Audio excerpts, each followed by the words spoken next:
All right, some of you guys wanted to see the Sheepdog Response fire piston working. So here's the fire piston. It's aircraft aluminum, has an O-ring.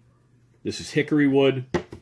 This is char cloth. Our kit actually comes with extra O-rings and a fair amount of char cloth. So you basically want to pack some char cloth into the tip. I've already done it. You want to put it loose. You don't want it too tight.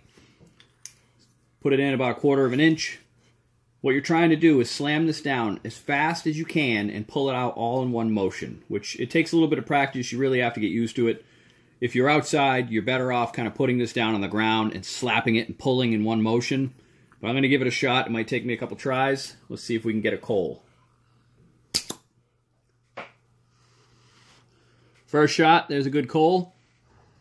You basically take a little stick, pull that out, and put it in your bird's nest, which we like to use jute cord. Jute cord also comes in the kit.